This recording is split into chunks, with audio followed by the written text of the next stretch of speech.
अपना first chapter हम आगे बढ़ा रहे हैं। बेसिक कॉन्सेप्ट्स इकोनॉमिक्स हम पढ़ रहे हैं। चैप्टर का नाम है बेसिक कॉन्सेप्ट्स इन इकोनॉमिक्स। तो ये सभी वर्ड्स का आगे के चैप्टर में इनके ऊपर चर्चा होती है, बातचीत होती है। तो बेसिक कॉन्सेप्ट्स हमें पता ही होना चाहिए। तो चलिए देखते हैं वेल्थ। वेल्थ इकोनॉमिक्स में किसे कहते हैं? तो आप नॉर्मली जानते हैं, लोग कहते हैं कि हमारे पास धन दौलत बहुत ज्यादा है, उनके पास तो धन दौलत और भी ज्यादा है। तो धन दौलत संपत्ति जो है इको में वेल्थ कहलाती है। धन दौलत संपत्ति इको में वेल्थ कहलाता है। तो जरा देखते हैं बेटा, वेल्थ इकोनॉमिक्स में किस तरह से एक्सप्लेन किया गया है वेल्थ वर्ड को। Wealth wealth refers to anything which has market value and can be exchanged for money। आप बताइए बेटा,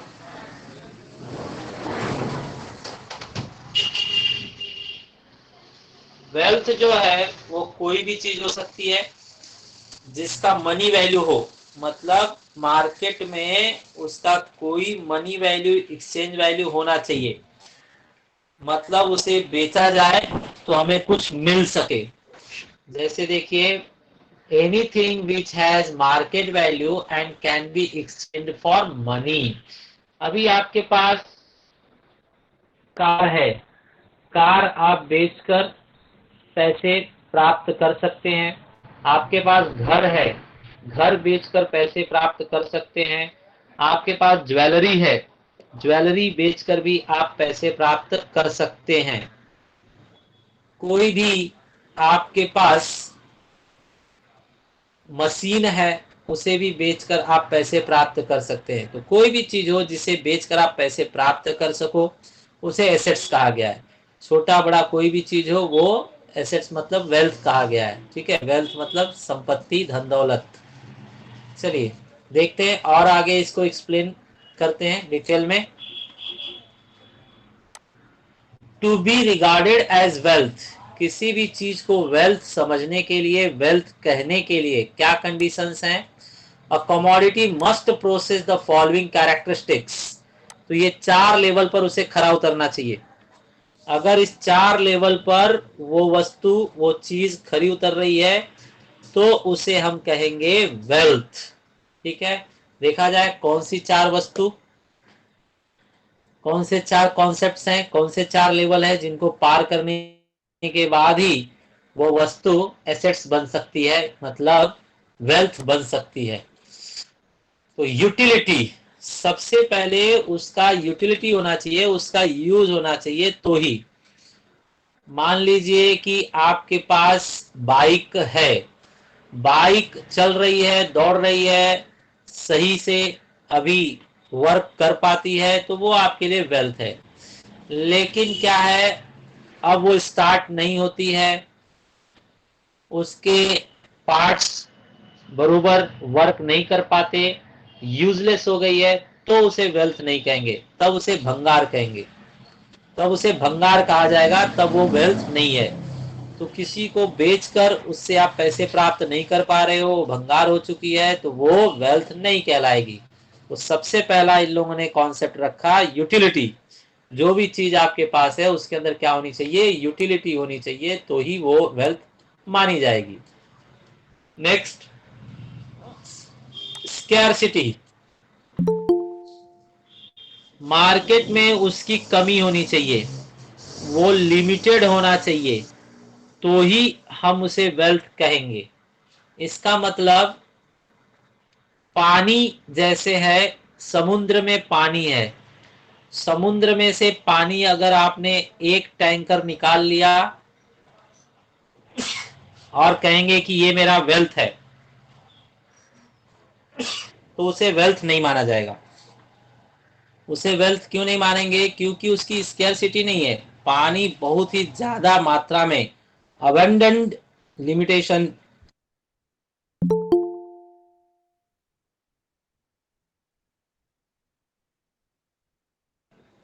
पानी जो है हमारे पास वो बहुत ही ज्यादा मात्रा में है, ठीक है। अगर आप सूर्य प्रकाश को कहेंगे कि ये वेल्थ है, तो वो भी वेल्थ नहीं होगा, क्योंकि उसकी स्केर्सिटी नहीं है, वो बहुत ही ज्यादा मात्रा में हमारे पास है। हवा जो है वो भी वेल्थ नहीं है। तो जिसकी भी स्केर्सिटी है, मार्केट में कमी है, उसी को हम वेल्थ कह सकते हैं। जैसे diamond, gold, petrol, land means जमीन, ये सब की जो है कमी है, शॉर्टेज है। तो जो भी कम हो, शॉर्ट हो, लिमिटेड हो, उसे ही हम वेल्थ कह सकेंगे, ठीक है। तो पहला कॉन्सेप्ट इन्होंने कहा था कि यूटिलिटी होना चाहिए, वो यूजफुल होना चाहिए। अगर यूटिलिटी ही नहीं है तो भंगार है, फिर वेल्थ नहीं है। और अगर स्कैर्सिटी नहीं है तो भी वो वेल्थ नहीं होगा, तब तो फ्री हो जाएगा, फ्री गिफ्ट हो जाएगा, नेचुरल गिफ्ट हो जाएगा, वो वेल्थ में नहीं आएगा। नेक्स्ट है ट्रांसफरेबिलिटी। ट्रांसफरेबिलिटी, ट्रांसफरेबिलिटी मतलब होता है कि एक इंसान से दूसरे इंसान के हाथ में उसका मालिकत्व ट्रांसफर किया जा सके। मतलब अभी आप ओनर हो, किसी और को उसका ओनर बनाया जा सके, वो चीज ऐसी हो, ठीक है। मान लीजिए आपका बेटा है, अब आप अपने बेटे को वेल्थ नहीं कह सकते, क्योंकि वो ट्रांसफरेबल नहीं है। वो आपका बेटा है, हमेशा आपका ही बेटा रहेगा, किसी और का बेटा नहीं बन सकता, तो वो आपका वेल्थ नहीं कहलाएगा। अगर आपके पास रूम है, रूम आप किसी को बेच दीजिए तो पूरी तरह से अब वो सामने वाला ओनर हो जाएगा, मालिक हो जाएगा, आप उसे ट्रांसफर कर सकते हैं। तो रूम जो गाला है वो आपका वेल्थ है, लेकिन सन, बेटा जो है वो आपका वेल्थ नहीं कहा जा सकता, ठीक है। एक्सटर्नलिटी, एक्सटर्नलिटी मतलब क्या होता है? एक्सटर्नलिटी मतलब होता है कि वो आपके शरीर से अलग होना चाहिए, आपके बॉडी से अलग कोई चीज होनी चाहिए, तो ही वेल्थ कहा जाएगा। मान लीजिए आप क्या कहते हैं कि मेरा किडनी, मेरा हाथ, मेरी आईज, ये मेरे वेल्थ हैं, तो ये वेल्थ नहीं माना जाएगा इको में।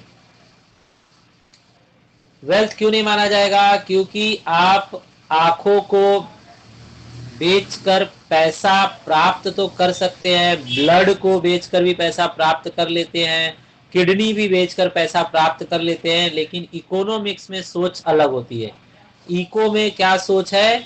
आप अपने बॉडी पार्ट्स को वेल्थ नहीं बोल सकते, बॉडी पार्ट्स को वेल्थ नहीं कहा जाएगा। आपके बॉडी के अलावा कोई चीज आपके पास है तो उसे हम वेल्थ कहेंगे, ठीक है। तो इन्हीं वर्ड्स को एक्सप्लेन करके नीचे लिखा गया है, देखते हैं क्या एक्सप्लेनेशन है। Utility, utility, a commodity must have capacity to satisfy human want। Wealth वही चीज होगा जिसके पास शक्ति हो, क्षमता हो कि सामने वाले पार्टी का वो कोई इच्छा पूरी कर सके, तो ही उसे हम वेल्थ कहेंगे। तो यूटिलिटी मतलब होता है सामने वाले की इच्छा को पूरी करने की, सामने वाले की इच्छा को संतुष्ट करने की कैपेसिटी, मतलब क्षमता होनी चाहिए उसके अंदर। जैसे फर्नीचर है, लोग फर्नीचर बनाकर, कपाट बेचकर, रेफ्रिजरेटर बनाकर बेच देते हैं। तो फर्नीचर बनाकर, रेफ्रिजरेटर बनाकर आप बेच सकते हो, तो वो आपका वेल्थ है। सामने वाला उसे खुशी खुशी लेकर जाता है, कहता है इसकी मुझे जरूरत है, ठीक है, इसकी मेरी चाहत है, मेरी चाहत इससे संतुष्ट होगी, मतलब उसमें यूटिलिटी है। यूटिलिटी उसमें है तो ही उसे वेल्थ कहा जाएगा, ठीक है। कोई भी चीज है, जैसे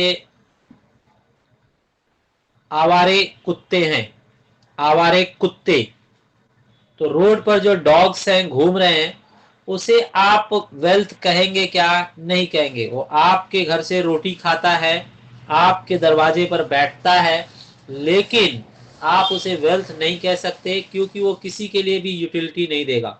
ठीक है, जो भी चीज हो, अगर किसी इंसान को यूटिलिटी दे, सामने वाली पार्टी को चाहत कंप्लीट करे, जिसके बदले सामने वाली पार्टी आपको कैश मनी देने के लिए तैयार हो, उसे ही हम क्या कहेंगे, वेल्थ कहेंगे। ठीक है, आप ही सोचिए, रास्ते से कोई भी कुत्ता उठाकर आप कहीं ले जाएंगे बेचने के लिए, तो कोई लेगा क्या, नहीं लेगा। तो कुत्ते में यूटिलिटी नहीं दिख रही है, इसलिए उसे वेल्थ नहीं माना जाएगा। ठीक है, चलिए आगे। स्केर्सिटी, स्केर्सिटी मतलब बताया गया कमी होना चाहिए, लिमिटेड होना चाहिए, दुनिया में वो प्रचुर मात्रा में नहीं होना चाहिए, तो ही वो वेल्थ माना जाएगा। तो a commodity must be scarce, मतलब कमी होनी चाहिए दुनिया में उस चीज की, तो ही वो wealth. To the demand, demand की तुलना में सप्लाई कम होना चाहिए, डिमांड की तुलना में सप्लाई कम होना चाहिए। जैसे आप जानते हैं हीरे चांदी सोना का जो डिमांड है वो बहुत ज्यादा है, सब चाहते हैं कि मुझे सोना मिल जाए, मुझे डायमंड मिल जाए, हीरा मिल जाए, लेकिन मार्केट में वो बहुत कम है, सबको नहीं मिल सकता, तो उसे वेल्थ कहा जाएगा। लेकिन अगर आप हवा, हवा सभी चाहते हैं लेकिन हवा सब चाहते हैं तो उनको हवा मिल भी जाता है, तो यहाँ पर सप्लाई ज्यादा है, हवा की सप्लाई ज्यादा है, तो हवा की सप्लाई ज्यादा होने की वजह से उसमें स्कैरसिटी नहीं है, स्कैरसिटी नहीं है तो वेल्थ नहीं है। लेकिन डायमंड सब लोग चाहते हैं, लेकिन सबको डायमंड मिल सकता है क्या, नहीं, तो फिर डायमंड को क्या कहेंगे हम, वेल्थ कहेंगे, क्योंकि उसके अंदर स्कैरसिटी है, वो कम है।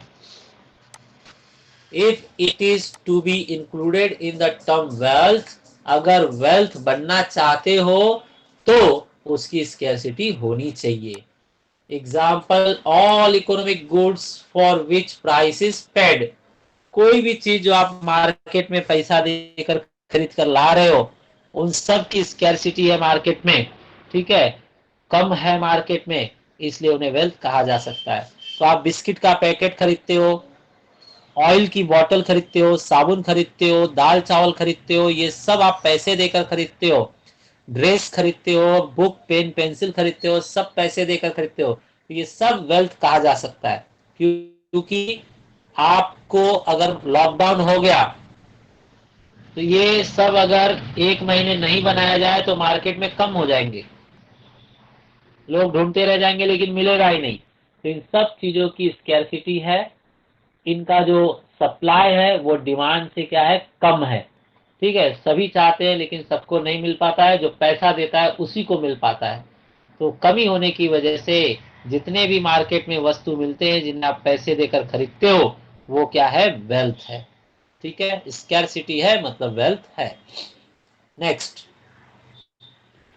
ट्रांसफर, ट्रांसफरेबिलिटी, ट्रांसफरेबिलिटी बताया गया कि एक ओनर से दूसरे ओनर को ट्रांसफर किया जा सके, एक इंसान से दूसरे इंसान को ट्रांसफर किया जा सके। A commodity should be transferable from person to person, अगर वो चीज एक इंसान से दूसरे इंसान तक ट्रांसफर की जा सकती है, एंड प्लेस टू प्लेस, और एक स्थान से दूसरे स्थान पर भी ट्रांसफर की जा सकती है, तो उसे क्या कहेंगे हम, ट्रांसफरेबल, ट्रांसफरेबल है और वो वेल्थ है। If the good is material और tangible, then only it is possible to transferable. तो देखिए, अगर कोई सामान ऐसा है जो मटेरियल है, मतलब किसी मेटल का बना हुआ है या किसी वस्तु का बना हुआ है जिसे हम छू सकते हैं, तो उसे मटेरियल कहते हैं। और टेंजिबल, या फिर ऐसा है जिसे हम छू ही नहीं सकते, तो मटेरियल का बना हो या छू सकते हो हम, टेंजिबल मतलब छू सकें, तो मेटल का बना हो और उसे हम छू सके, then only it is possible to transfer it from one place to another place, तो ही हम उसे एक स्थान से दूसरे स्थान पर भेज सकते हैं। एग्जाम्पल, व्हीकल जो है मेटल का बना हुआ है, ज्वेलरी भी मेटल की बनी हुई है, एक्सेट्रा। तो अगर मेटल का बना हुआ है तो उसे हम एक जगह से दूसरी जगह पर ट्रांसफर कर सकते हैं, और एक दूसरे जगह पर ट्रांसफर कर सकते हैं, तो उसे ट्रांसफरेबल कहेंगे। और ट्रांसफरेबल है इसलिए वो वेल्थ में काउंट होगा। तो वेल्थ बनने के लिए ट्रांसफरेबिलिटी उस कमोडिटी में होनी चाहिए। ठीक है, तो इस तरह से मैंने कह दिया कि अगर पर्सन टू पर्सन ट्रांसफर कर सकते हो, प्लेस टू प्लेस ट्रांसफर कर सकते हो, एक इंसान से दूसरे इंसान के पास ट्रांसफर कर सकते हो, एक स्थान से दूसरे स्थान पर ट्रांसफर कर सकते हो, तो उसे हम क्या कहेंगे, ट्रांसफरेबल है। और ट्रांसफरेबल है इसलिए वो क्या है, वेल्थ है। ठीक है, चलिए आगे। एक्सटर्नैलिटी होनी चाहिए, उस वस्तु में एक्सटर्नलिटी होनी चाहिए। मतलब a good can be transferred only if it is external to human body. Human body से, इंसानी शरीर से वो वस्तु अलग होनी चाहिए तो ही हम उसे वेल्थ कहेंगे। तो अलग होना मतलब एक्सटर्नल होना, आपके बॉडी के अंदर वो वस्तु नहीं होनी चाहिए, आपके बॉडी से बाहर होनी चाहिए, तो ही हम उसे क्या कहेंगे, वेल्थ कहेंगे। ठीक है। A good can be transferred only if it is external to human body. Example bag, जो आपका बस्ता है, चेयर जो आपकी कुर्सी है, वो आपके शरीर से अलग है, तो उसे हम वेल्थ कह सकते हैं। ठीक है, तो चलिए, ये 4 पॉइंट हमने सीखा वेल्थ होने के लिए। किसी भी चीज को वेल्थ होने के लिए ये 4 पॉइंट्स होने चाहिए। ठीक है, तो आपने पता लगा लिया है। आपको मैं कुछ एग्जाम्पल बताता हूं, आप जरा बताइए किसमें क्या कमी है, कौन से पॉइंट सही है, कौन सा गलत है, तो बताइए।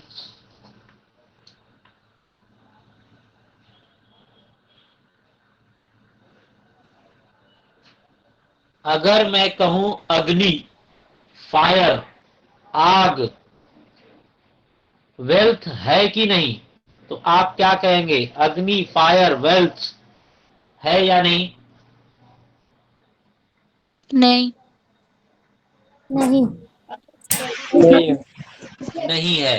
तो आपने नहीं का मतलब इसके अंदर से इन चारों में से कोई एक चीज रखते, आपने नहीं कहा इसका मतलब इन चारों लेवल में से, इन चारों स्टेप में से कोई कमी है। तो आप बताइए उसमें कौन सी पॉइंट की कमी है, इन चारों में से उसमें कौन सा पॉइंट नहीं है?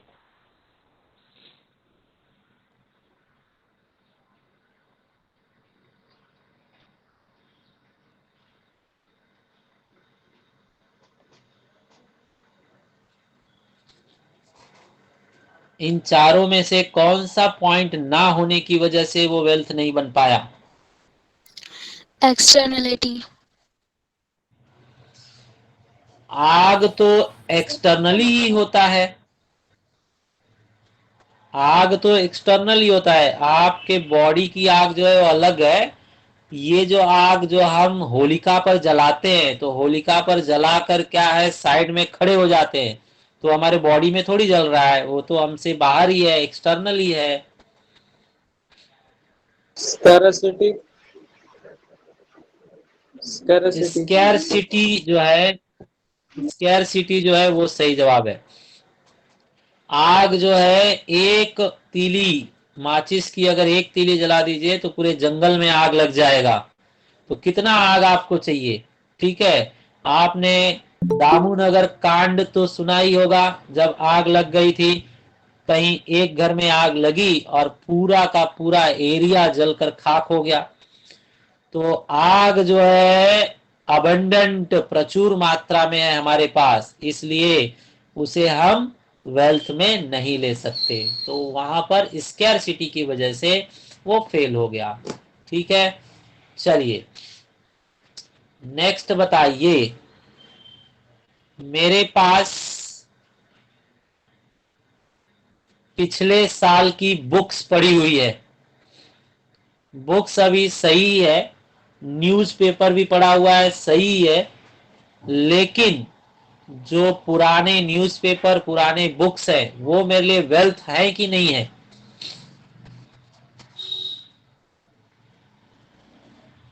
है। है।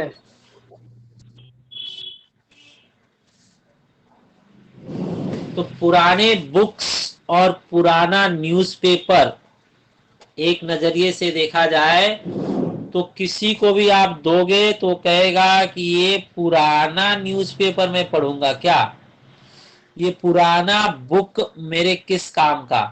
तो आप फाइनली उसको कहाँ भंगार में ही दोगे, उसे आप फाइनली भंगार में दोगे। तो वो भंगार वाली चीज वेल्थ में काउंट नहीं की जाएगी, भंगार वाली चीज वेल्थ में काउंट नहीं की जाएगी। तो ये जो आपका रद्दी है वो वेल्थ नहीं बन पाएगा। बताइए कौन सा पॉइंट उसमें एब्सेंट हो गया।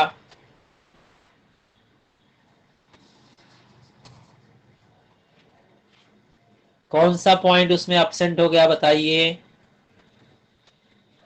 यूटिलिटी। यूटिलिटी, क्योंकि उसमें अब किसी को यूटिलिटी है ही नहीं, ना आपको यूटिलिटी है ना सामने वाले को यूटिलिटी है। तो यूटिलिटी एब्सेंट होने की वजह से वो वेल्थ नहीं बन पाया। ठीक है, चलिए आगे बढ़िए।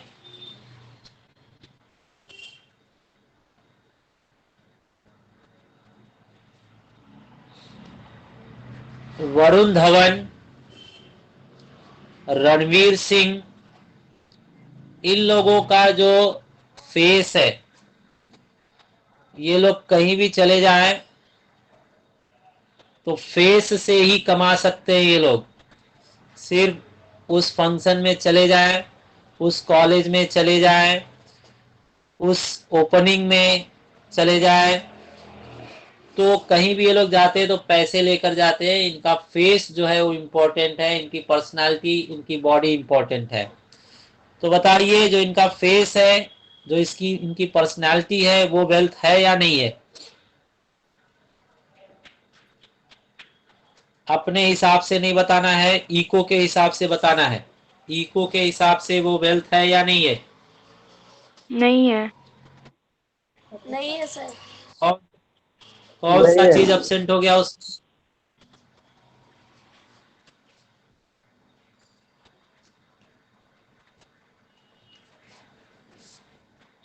कौन सा पॉइंट एब्सेंट हो गया उसमें।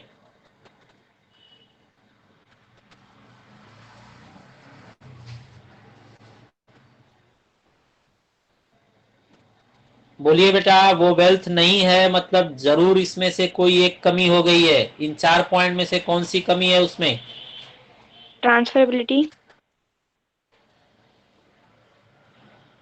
ट्रांसफरेबिलिटी से ज्यादा अच्छा पॉइंट कौन सा है, एक्सटर्नलिटी। क्योंकि इसमें खुलकर लिखा गया है कि ह्यूमन बॉडी से बाहर होना चाहिए, ह्यूमन बॉडी से कनेक्टेड नहीं होना चाहिए। ठीक है, तो मेन पॉइंट कौन सा है, एक्सटर्नलिटी।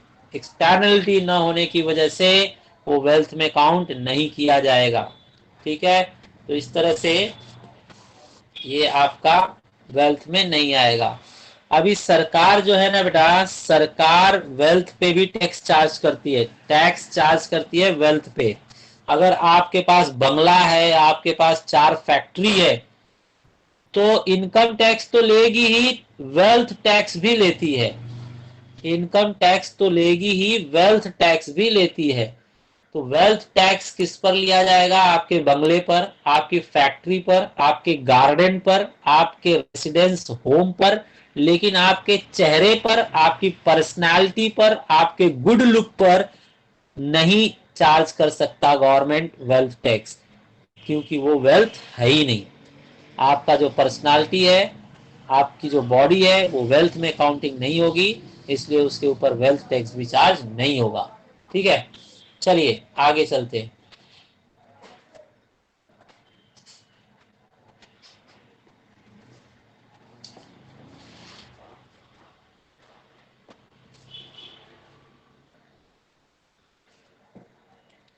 ये पॉइंट्स आप पढ़ेंगे तो आपको मजा आएगा, थोड़ा सा फटाफट पढ़ लेते हैं। ठीक है, देखिए जरा क्या लिखा है इन लोगों ने। डू यू नो, क्या आप जानते हैं फिजिकल ट्रांसफरेबिलिटी। फिजिकल ट्रांसफरेबिलिटी मतलब एक चीज को हम उठाकर दूसरे जगह पर रख सकें, उसे फिजिकल ट्रांसफरेबिलिटी बोलते हैं। आपने चेयर उठाकर हॉल से बेडरूम में रख दिया, तो आपने फिजिकली उसका पूरा का पूरा बॉडी उठाकर यहां से वहां रख दिया, उसको फिजिकल ट्रांसफरेबिलिटी कहते हैं। तो physical transferability, this is actual transfer of goods from one person to another person. तो फिजिकल ट्रांसफर क्या होता है कि एक इंसान से दूसरे इंसान, एक प्लेस से दूसरे प्लेस पर एक्चुअली हम उसे ट्रांसफर कर रहे हैं। एग्जाम्पल, व्हीकल, जैसे कोई भी गाड़ी है उसको हम मुंबई से पुणे लेके चले जाते हैं, पुणे से मद्रास लेकर चले जाते हैं, तो एक्चुअली उसको लेके जा रहे हैं तो उसको फिजिकल ट्रांसफरेबिलिटी कहेंगे।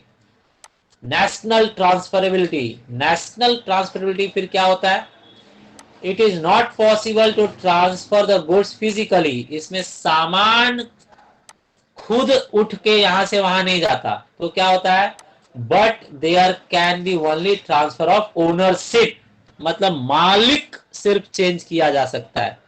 मतलब क्या, आप रूम बेच रहे हो, आप बोलोगे कि मैंने रूम दे दिया, सिंह साहब को रूम दे दिया, मैंने बेच दिया, तो आपने रूम उठा के दे दिया क्या? नहीं। तो ये आपका फिजिकल ट्रांसफर नहीं कहलाएगा, ये आपका नेशनल ट्रांसफरेबिलिटी कहलाएगा। मतलब आपने क्या है, ओनरशिप सिर्फ ट्रांसफर किया है, तो इसको हम नेशनल ट्रांसफरेबिलिटी कहेंगे। ठीक है, मतलब सिर्फ आपने ओनर, मालिकपन जो है वो चेंज किया है, वो बेचा है। अब आप मालिक नहीं हो, सिंह साहब मालिक हैं, तो सिर्फ आपने ओनरशिप चेंज किया है, उसे नेशनल ट्रांसफरेबिलिटी कहेंगे। ठीक है, चलिए बताइए, आपने एक घोड़ा, हॉर्स बेच दिया, तो आपने ये फिजिकल ट्रांसफर किया या नेशनल ट्रांसफर किया? Physical transferability. फिजिकल ट्रांसफरेबिलिटी है। ठीक है, फिजिकल ट्रांसफर। चलिए अब बताइए, आपने गांव का बगीचा बेच दिया, गांव का बगीचा बेचकर मुंबई में एक गाला खरीदा, अब ये क्या नेशनल, हुआ? National national transfer. National. National transferability. चलिए आगे, try this, prepare a list of commodity to satisfy, ये तो बिना मतलब का है।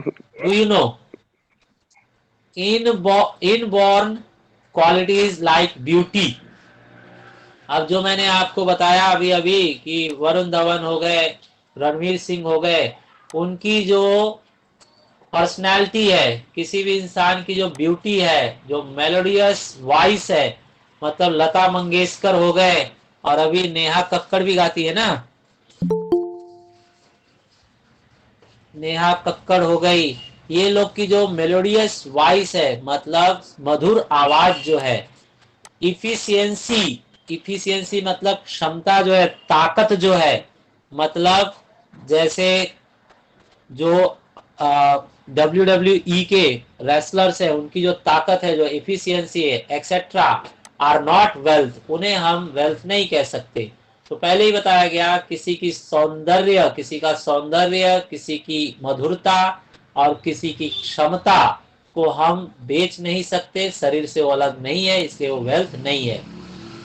In the strict sense of economics, economics में वो नहीं है।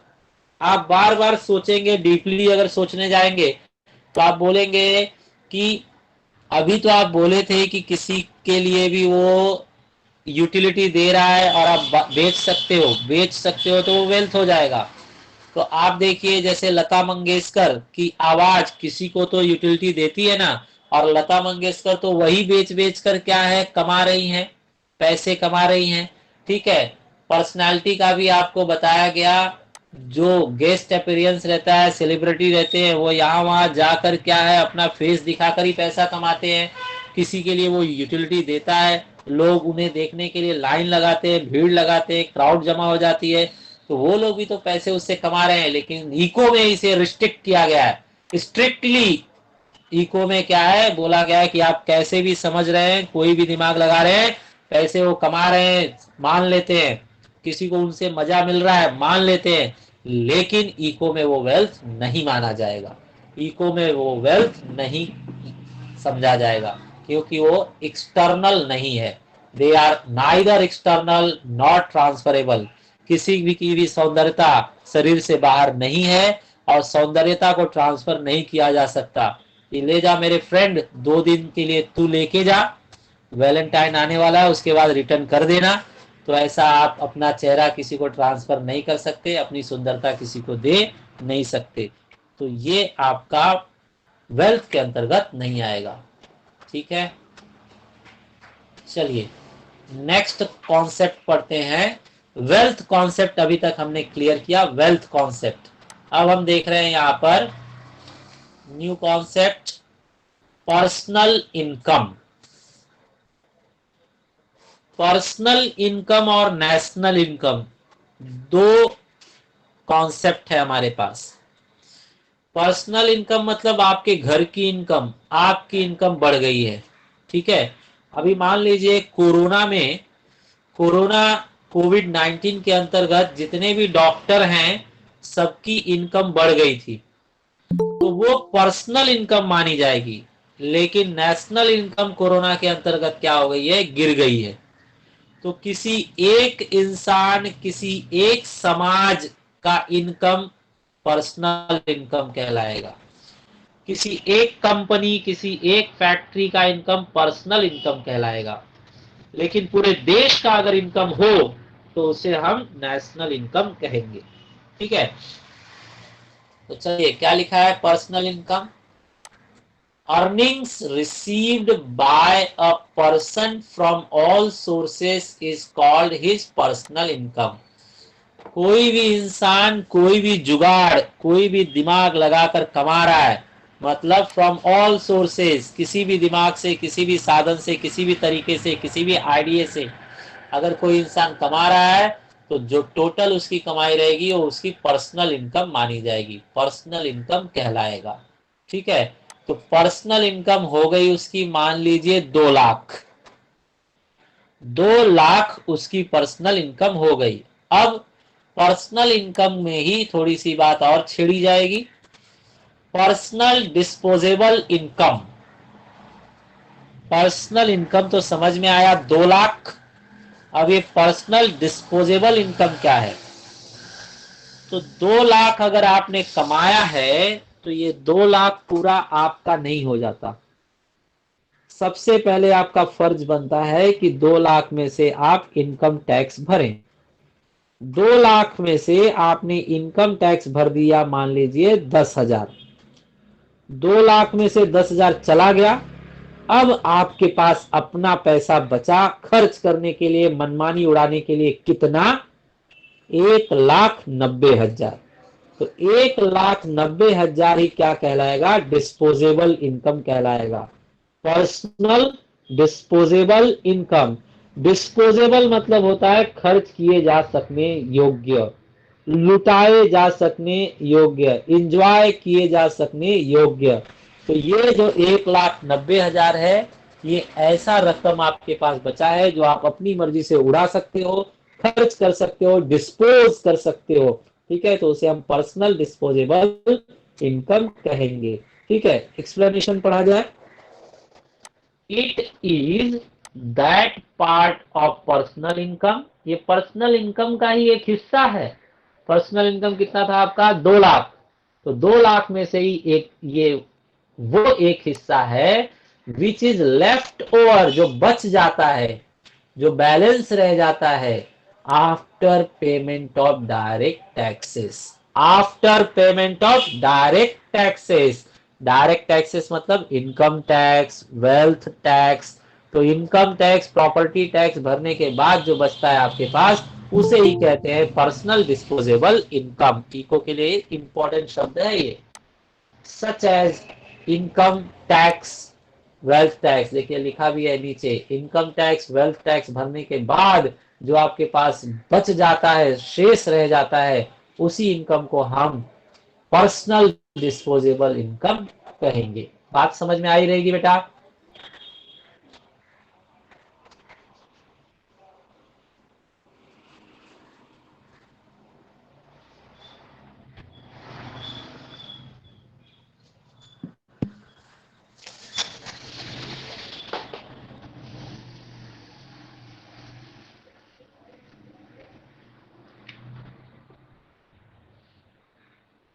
इन लोगों ने बहुत लंबा लिस्ट दे दिया है आपका इनकम का, इनकम कितने प्रकार की होती है, कौन कौन से टाइप की होती है, ठीक है। तो पढ़ लिया जाए बेटा, फास्ट रैपिड रीडिंग कर लेते हैं हम लोग, रैपिड रीडिंग। इनकम कहाँ कहाँ से आती है, कितने टाइप की होती है, वो ये लोग बता रहे हैं। देखा जाए, देखिए फिक्स्ड इनकम, कुछ इनकम क्या होती है, फिक्स्ड टाइप की होती है, वो सेम टाइम पर सेम अमाउंट मिलता है। जैसे सैलरी लोग उठाते हैं, मजदूरी करने जाते हैं, पगार उठाते हैं, तो हर महीने 20,000, हर महीने 30,000। तो भाड़ा जो हो गया, रूम का भाड़ा या फिर आपको जो सैलरी या वेज मिलता है, वो एक फिक्स टाइम पर मिलता है। तो इनकम विच रिमेन्स स्टेबल, ऐसी इनकम जो स्थिर रहती है, हमेशा फिक्स रहती है, एक टाइम के लिए, कुछ समय के लिए, उसे हम क्या कहते हैं, फिक्स्ड इनकम। जैसे भाड़ा हर महीने देना है 20,000, हर महीने देना है 20,000, तो 20,000 सामने वाले का क्या है, इनकम है, जो फिक्स्ड है हर महीने। फ्लक्चुएटिंग इनकम, फ्लक्चुएटिंग इनकम उसका उल्टा होता है, जो इनकम बार बार कम ज्यादा होता रहे उसे फ्लक्चुएटिंग कहेंगे। तो फ्लक्चुएटिंग इनकम क्या हुआ, income which is not fix but keep on changing, ऐसा इनकम जो फिक्स नहीं रहता है, बार बार कम ज्यादा कम ज्यादा कम ज्यादा होते रहता है। एग्जाम्पल प्रॉफिट, आपके बिजनेस का जो प्रॉफिट है वो हर साल फिक्स रहता है क्या, नहीं, हर साल कम ज्यादा होता है। क्लासेस ले लीजिए, दुकान ले लीजिए, कोई भी ग्रोसरी शॉप ले लीजिए, उसमें हमेशा हमेशा क्या होता है, इनकम जो प्रॉफिट है वो कम ज्यादा होते रहता है। इस साल धंधा मार खा गया, इस साल धंधा में मजा आ गया, ठीक है, इस तरह से लोग बात करते हैं, मतलब फ्लक्चुएटिंग। तो इनकम कभी कम हो और कभी ज्यादा हो, प्रॉफिट कभी कम हो ज्यादा हो, तो उसे कहेंगे फ्लक्चुएटिंग इनकम। ठीक है, इट कैन बी पॉजिटिव, कभी कभी आपका प्रॉफिट खूब ज्यादा होता है, निगेटिव कभी कभी लॉस हो जाता है, और कभी कभी जीरो, मतलब प्रॉफिट नहीं लॉस नहीं, इस साल कुछ नहीं हुआ, जितना कमाया उतना गवाया, ऐसे भी हो सकता है। तो पहला इन लोगों ने अप एंड डाउन होने के हिसाब से दो टुकड़े बताए, फिक्स्ड और फ्लक्चुएटिंग इनकम। ये बात यहीं पर खत्म हो गई। अब आगे जो टुकड़ा करने का स्टाइल है, वो दूसरा टुकड़ा करने का स्टाइल जो है इस तरह से है। तो देखिए बेटा, जैसे इंसान को हम अलग अलग बेस पे डिवाइड कर सकते हैं, वैसे ये लोग इनकम को अलग अलग बेस पे डिवाइड करते हैं। इंसान को हम किस बेस पे डिवाइड कर सकते हैं, बताइए, इंसान कितने टाइप के होते हैं। तो एक बच्चा बताए, बोलेगा इंसान दो टाइप के होते हैं। मैं पूछूंगा कौन कौन, तो बोलेगा मेल और फीमेल। तो मैं बोलूंगा हाँ भाई ठीक है, मेल और फीमेल सही है। लेकिन दूसरा स्टूडेंट बोलेगा, दूसरे स्टूडेंट से पूछूंगा इंसान कितने टाइप के होते हैं, तो वो बोलेगा दो टाइप के। तो मैं पूछूंगा कौन कौन से, तो वो बोलेगा वेजिटेरियन एंड नॉन वेजिटेरियन। तो उसने बेस क्या ले लिया, अलग ले लिया, खाने पीने के हिसाब से बता रहा है, वेजिटेरियन एंड नॉन वेजिटेरियन। तो मैं बोलूंगा हाँ भाई ये भी सही है। फिर मैंने तीसरे स्टूडेंट से पूछा इंसान कितने टाइप के होते हैं, तो वो बोलेगा दो टाइप के। मैं बोलूंगा कौन कौन सा टाइप का होता है, तो वो बताएगा एक इंडियन और एक फॉरेनर। तो देखिए ये तो प्लेस के हिसाब से, प्लेस को बेस लेकर, नेशनलिटी को बेस लेकर बता रहा है कौन कौन से, इंडियन और फॉरेनर। तो ये भी बात सही है। तो अलग अलग आप बेस अगर लोगे तो अलग अलग इंसान आपको पता चलेंगे। ठीक है, तो ऐसे ही अगर बेस अलग अलग लिया जाए तो इनकम भी अलग अलग पार्ट से डिवाइड होगी। ठीक है, तो यहाँ पर पहले वाले में अप एंड डाउन, इनकम कम ज्यादा हो रही है कि नहीं हो रही है उसके हिसाब से था। अब यहाँ दूसरा मुद्दा लिया इन लोगों ने, money income and real income के हिसाब से भी दो है। तो मनी और रियल में क्या है, मान लीजिए बेटा आप और आपका भाई, आप और आपका भाई कहीं जॉब करने जा रहे हैं, जॉब सेम कर रहे हैं, आप सेम टाइम दे रहे हैं, सेम मेहनत कर रहे हैं, जॉब भी सेम है। ठीक है, लेकिन एक जगह पर पगार क्या मिली, साल खत्म होने पर 5 लाख पगार मिली, और दूसरे जगह पर साल खत्म होने पर पगार क्या मिला, आपको पगार के रूप में एक रूम मिला, एक रूम, या फिर 4 गोनी या 10 गोनी चावल गेहूं मिला।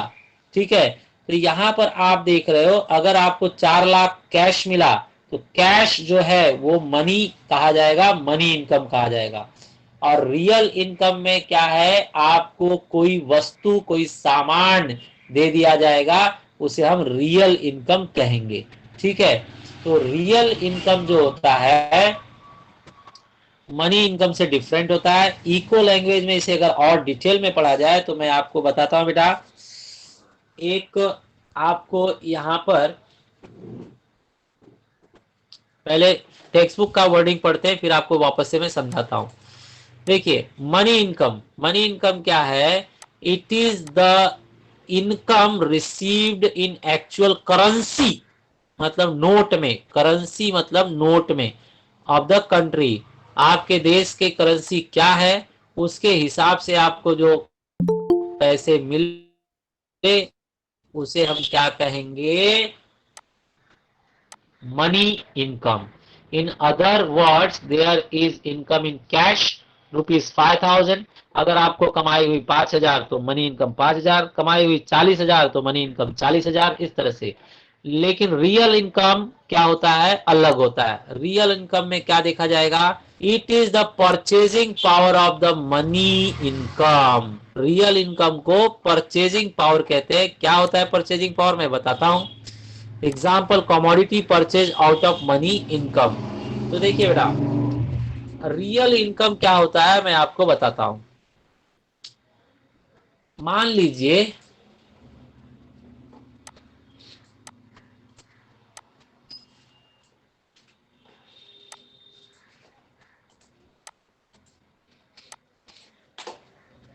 ये आपके पापा हैं,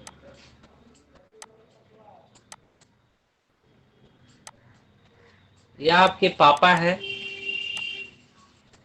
पहले ये क्या है, कमाते थे। इनकी मंथली सैलरी कितनी थी? मंथली सैलरी इनकी थी 10,000। 10,000 इनकी मंथली सैलरी थी। ठीक है। अच्छा, और ये हैं आप,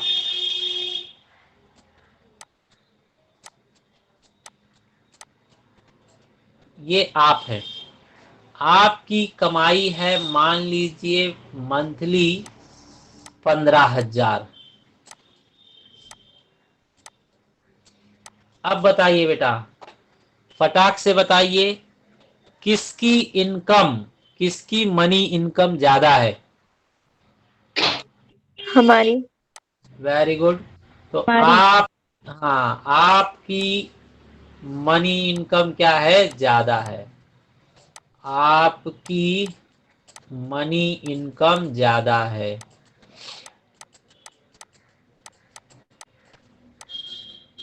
आपकी मनी इनकम क्या है? ज्यादा है। ठीक है, तो ये मैंने दिखा दिया कि आपकी मनी इनकम ज्यादा है। अब चलिए मार्केट में चलते हैं। मार्केट में चला जाए। मार्केट में आप जा रहे हैं। पिताजी का टाइम था सन 1990 का, और आपका टाइम है बेस्ट ईयर 2020। ठीक है। अब चलिए, पिताजी जा रहे हैं 10,000 सैलरी लेकर, और आप जा रहे हो 15,000। पिताजी क्या है, एक फ्रिज खरीदना चाहते हैं। पिताजी एक फ्रिज खरीदना चाहते हैं। फ्रिज कितने का दे रहे हो भाई? फ्रिज जो है, सामने वाले ने कहा कि मैं 9,000 का फ्रिज बेच रहा हूं। सन 1990 की बात है। फ्रिज 9,000 में आपको मिल रहा है। तो पिताजी बोलेंगे ठीक है, मेरे पास शक्ति है, मैं खरीद सकता हूं, मुझे एक फ्रिज दे दो। तो पिताजी के पास क्या है? फ्रिज आ गया। फ्रिज पिताजी के पास आ गया। अब चलते हैं 2020 में, सन 2020 ईयर 2020 में। तो ये भी चले अपने टाइम में फ्रिज खरीदने के लिए। तो फ्रिज की कीमत जो है अब इतने सालों बाद दुगनी हो गई है। पहले 9,000 का फ्रिज मिल जाता था, लेकिन अब फ्रिज 18,000 में मिल रहा है। वही फ्रिज है, वही नाम है, वही क्वालिटी है, वही सब है, लेकिन महंगाई की वजह से फ्रिज अब 18,000 का मिल रहा है। तो ये 15,000 लेकर तुम गए, लेकिन सामने वाला बोला 18,000 चाहिए, तो आपको फ्रिज मिल पाया क्या? आपको फ्रिज नहीं मिल पाया। आप फ्रिज खरीद नहीं पाए। तो यही कहा जाएगा कि तुम्हारी मनी इनकम ज्यादा है, लेकिन पप्पा की रियल इनकम ज्यादा है। रियल में वो फ्रिज का मजा ले सकते हैं, अपनी लाइफ का स्टैंडर्ड बढ़ा सकते हैं, अपनी घर को इंजॉयबल बना सकते हैं, लेकिन आप नहीं बना सकते। तो मनी इनकम गिनती से देखा जाता है, पैसे गिने जाते हैं, उसके अंदर करेंसी देखी जाती है कितनी है। और रियल इनकम में वस्तु कमोडिटी देखा जाता है कि आप उस पैसे से कमोडिटी कितनी खरीद पा रहे हो, उस पैसे की कमोडिटी खरीदने की शक्ति कितनी है, वो रियल इनकम कहलाती है।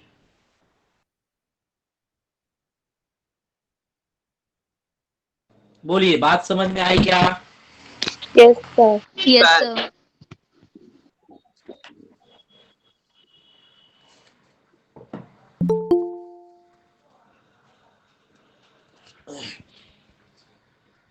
तो इसी तरह से बेटा सोचिए, बैंक वाले लोग फंसाते हैं। बैंक वाले क्या फंसाते हैं? कोई भी गरीब है, मेहनत मजदूरी कर रहा है, उसको क्या बोलेंगे, 1 लाख अभी जमा कर दो, आपको 5 साल के बाद 5 साल के बाद हम 2 लाख देंगे आपको। तो गरीब इंसान खुश हो जाता है, अरे वाह, 1 लाख का 5 साल का 2 लाख मिल जाएगा। ठीक है, तो 1 लाख में आज आप क्या खरीद पा रहे हो? टीवी, फ्रीज, कार खरीद ले रहे हो मान लो, ठीक है। लेकिन जब 2 लाख मिलेंगे आपको, तो उस टाइम वस्तु सामान भी तो महंगे हो गए रहेंगे। तो आप सोचोगे कि 1 लाख मुझे एक्स्ट्रा मिल गया, 1 लाख ज्यादा मिल गया, लेकिन वो मनी वैल्यू है। अगर रियल वैल्यू चेक करोगे तो आपको कुछ उन्होंने नहीं दिया, सिर्फ थोड़ा सा इंटरेस्ट, मान लीजिए कि 10,000 20,000 आपको इंटरेस्ट के रूप में उन लोगों ने दिया होगा। बाकी महंगाई बढ़ने की वजह से आप परेशान हो जाओगे, आप हार जाओगे, गरीब आदमी फंस जाएगा। तो इसीलिए कहा गया है कि देश में जब जब महंगाई आएगी, पब्लिक परेशान होंगे, पब्लिक का जो रियल इनकम है वो कम होते जाएगा। ठीक है, वो कमाएंगे लेकिन पैसा हाथ में रुकेगा ही नहीं, कोई भी गुड्स एंड सर्विस खरीद ही नहीं पाएंगे, सारी चीजें महंगी हो जाएंगी अगर देश में महंगाई बढ़ती गई तो। इसलिए गवर्नमेंट हमेशा सोचती है कि महंगाई न बढ़े, स्टेबल रहे, हमेशा कोशिश जारी रहती है। ठीक है, तो इस तरह से आप समझ लिए कि बैंकों का भी जो सिस्टम है वो ललचाने वाला, अट्रैक्ट करने वाला सिस्टम है। पैसे तो ज्यादा दे रहे हैं, लेकिन समय बदलने के बाद जो वैल्यू 1 लाख की थी पहले, आज वो 2 लाख की भी नहीं है। तो बैंक वाले देकर खुश हो जाते हैं कि जो 1 लाख था वो ज्यादा इंपॉर्टेंट था, 2 लाख तो कुछ इंपॉर्टेंट है ही नहीं।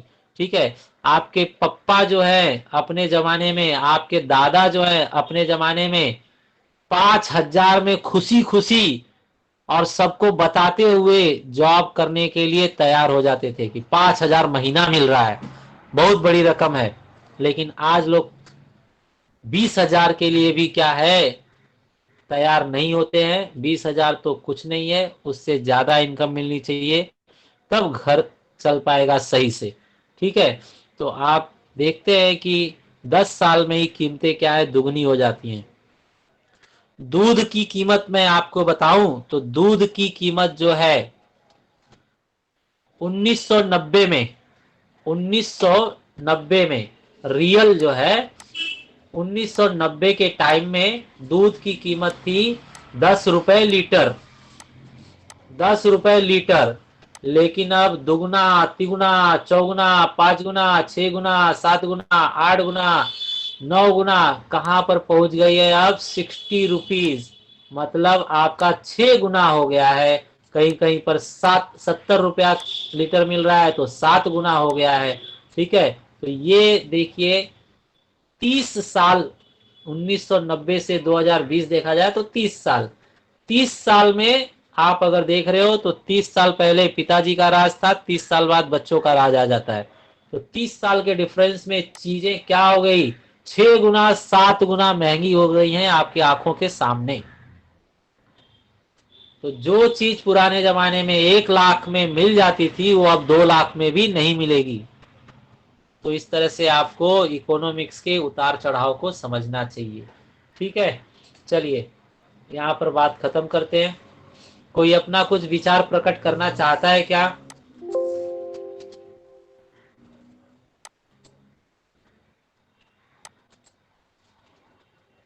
नहीं तो आगे बढ़िए।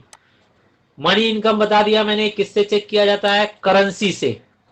ठीक है, और रियल इनकम किससे चेक किया जाता है बताइए? कमोडिटी से। कमोडिटी आप परचेज कर पाएंगे कि नहीं, आपके पास शक्ति है कि नहीं, कमोडिटी फ्रीज आप खरीद पाएंगे कि नहीं, उसके हिसाब से रियल इनकम फिक्स की जाती है, समझी जाती है। ठीक है, तो ये हो गया। आगे बढ़िए। अगला टुकड़ा है बेटा, ये 2 टुकड़े एक हिसाब से एक बेस पर टुकड़े किए गए हैं, कॉन्ट्रैक्चुअल इनकम और रेसिडुअल इनकम। कॉन्ट्रैक्चुअल इनकम क्या है और रेसिडुअल इनकम क्या है वो देखा जाए। कॉन्ट्रैक्चुअल नाम ही बता रहा है, कॉन्ट्रैक्ट। आप जब कहीं भी जाते हो जॉब अटेंड करने के लिए तो पहले ही कॉन्ट्रैक्ट बनता है कि भाई कॉन्ट्रैक्ट बन रहा है, आपको 8 घंटे काम करना है, आपको 8,000 महीने का मिलेगा। आपको 10 घंटे काम करना है, आपको 20,000 महीने का मिलेगा। तो जो भी कॉन्ट्रैक्ट बन गया उससे आपको या तो मजदूरी मिलेगी, या तो आपके पास घर है, आपने भाड़ोतरी से कॉन्ट्रैक्ट कर लिया है, कॉन्ट्रैक्ट से एग्रीमेंट पेपर बन गया है, तो भाड़ा जो मिल रहा है, ठीक है, तो वो कॉन्ट्रैक्चुअल। एक बार कॉन्ट्रैक्ट हो गया, एग्रीमेंट बन गया, तो उतना ही आपको मिलेगा, तो वो आपकी कॉन्ट्रैक्चुअल इनकम कहलाएगी। रूम का भाड़ा 20,000 पर मंथ फिक्स हुआ है, तो 20,000 आपका कॉन्ट्रैक्चुअल इनकम है। सैलरी आपकी 18,000 फिक्स हुई है, तो 18,000 18,000 जो है आपका कॉन्ट्रैक्चुअल इनकम माना जाएगा। आगे बढ़ते हैं। Residual income. रेसिडुअल इनकम मतलब होता है ये फिक्स नहीं रहेगा, कॉन्ट्रैक्ट पे नहीं होता है, ये नसीब पर होता है। ये नसीब पर होता है, मतलब आप धंधा कर रहे हो, बिजनेस कर रहे हो, अगर अच्छा चल गया तो प्रॉफिट अच्छा हो गया, तो रेसिडुअल मतलब बचा हुआ, तो बचा हुआ जो है आपका हो जाएगा। आपने खर्चा कितना किया, कमाई कितना किया, दोनों के डिफरेंस को प्रॉफिट कहा जाएगा। तो रेसिडुअल, कमाया आपने 1 लाख लेकिन खर्च कर दिया 80,000, तो 20,000 रेसिडुअल है, मतलब बचा हुआ है, तो वो प्रॉफिट कहलाएगा। Income which is left over after making payment. जो भी आपने इनकम 1 लाख कमाया है लेकिन उसके अंदर से 80,000 पेमेंट्स में चले गए, इसका पेमेंट, उसका पेमेंट, मजदूरों का पेमेंट, सैलरी, अगड़म बाइस, तो सारे factors of production. Factors of production आपको बताया गया था, land, labour, capital, entrepreneur. Land, labour, capital, entrepreneur को आप सारा पेमेंट कर देते हो, जो बचता है रेसिडुअल इनकम उसे ही कहते हैं। तो दैट इज नॉर्मल लैंग्वेज में क्या कहा जाता है, उसको प्रॉफिट। तो प्रॉफिट जो है वो फिक्स, रेसिडुअल इनकम जो है फिक्स नहीं रहता है, नसीब पर रहता है, मेहनत पर रहता है, मार्केट कंडीशंस पर रहता है। ठीक है, आप तो भाड़ा अगर ले रहे हो तो भाड़ा चाहे कोरोना रहे, चाहे कोई बीमार रहे, चाहे ठंडी रहे, चाहे गर्मी रहे, आपको फिक्स आपका भाड़ा मिलेगा, तो वो कॉन्ट्रैक्चुअल इनकम होता है। कॉन्ट्रैक्चुअल इनकम, भाड़ा जो है कॉन्ट्रैक्चुअल है, और जो प्रॉफिट है वो नसीब के ऊपर है, मार्केट कंडीशन के ऊपर है, बाकी लोगों को पेमेंट करने के बाद क्या बच रहा है उसके ऊपर डिपेंड है, उसे रेसिडुअल इनकम बोलते हैं। रेसिडुअल मतलब बचा हुआ। ठीक है, चलिए आगे बढ़े। नेक्स्ट इनकम जो है इन लोगों ने अर्नड और अनअर्नड पर डिवाइड किया है। अर्नड और अनअर्नड मतलब आपने कमा लिया है या अभी कमाना बाकी है।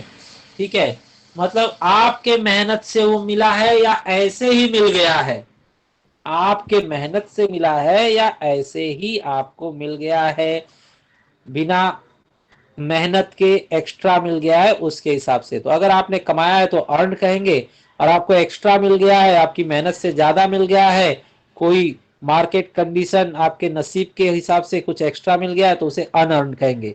जैसे डॉक्टर लोग इस टाइम क्या कर रहे हैं, डॉक्टर लोग इस टाइम क्या कर रहे हैं बताइए। जो बेड पहले पर डे 1200 या 1500 का था, अब वही बेड पर डे का 15,000 ले रहे हैं। 1500 की जगह 15,000 ले रहे हैं। तो बेड तो आप उतना ही दे रहे हो, दवाई आप उतने ही टाइम पर दे रहे हो, ठीक है, लेकिन सिर्फ आपने कोरोना का नाम लेकर एक रेनकोट पहन लिया है और हॉस्पिटल में आप घूम रहे हो, तो उसका 1500 की जगह बेड का 15,000 ले रहे हो, तो इसे कहेंगे मार्केट कंडीशन की वजह से बिना मतलब आपका नसीब लग गया, आपका चांस लग गया, आप एक्स्ट्रा कमा रहे हो, मेहनत से ऊपर कमा रहे हो, तो उसे अनअर्न्ड इनकम कहा जाएगा। तो चेक कीजिए, अर्नड इनकम, अर्नड इनकम क्या है, income obtained after practicing in the productive activity. आपने प्रोडक्शन के एक्टिविटी में मतलब उत्पादन के क्षेत्र में आपने क्या किया है, उत्पादन कर रहे हैं, सामान बना रहे हैं, ठीक है, तो आपको रेंट मिल रहा है, वेज मिल रहा है, इंटरेस्ट मिल रहा है, प्रॉफिट। तो आपने अपना रूम किसी को दिया है तो आपको कमाई हो रही है, आप कहीं खट के आ रहे हैं, मेहनत कर रहे हैं, तो आपको कमाई हो रही है, आपने कहीं पर अपना पैसा दिया है तो आपको ब्याज मिल रहा है, आप अपना दिमाग लगा रहे हैं तो आपको प्रॉफिट मिल रहा है, तो ये आपकी मेहनत की वजह से मिल रहा है, तो इसे हम कहेंगे अर्नड प्रॉफिट। अब देखिए नसीब का, चांस का, वो क्या है, income received from all sources without, क्या, without indulging in any productive activity. तुम किसी भी प्रोडक्शन एक्टिविटी में नहीं हो, कुछ भी आपने प्रोड्यूस नहीं किया, देश को कुछ भी नहीं दिया, कुछ भी एक्स्ट्रा नहीं किया, लेकिन आपने इनकम रिसीव कर लिया, इनकम आपको मिल गया। For example wine fall gain या लॉटरी प्राइज, लॉटरी तो आपको आसानी से समझ में आ रही है, बिना मेहनत के ही लॉटरी लग गई, तो वो क्या हो गया, आपका अनअर्न्ड इनकम। और जो कोरोना की वजह से डॉक्टर कमा रहे हैं और ये जो नेता लोग कमा रहे हैं बीच में, उसे क्या कहा जाएगा, wind fall gain. Wind fall gain मतलब मार्केट की सिचुएशंस की वजह से, मार्केट में तंगी की वजह से आपकी चंगी हो गई, तो उसे हम क्या कहेंगे, वाइंड फॉल गेन, ठीक है। तो इस तरह से आज हमने काफी इंपॉर्टेंट और नॉलेजेबल थिंग्स सीखा। आप लोग शांति से साथ में बने रहे, कोऑपरेट किए, उसके लिए आपको थैंक्स।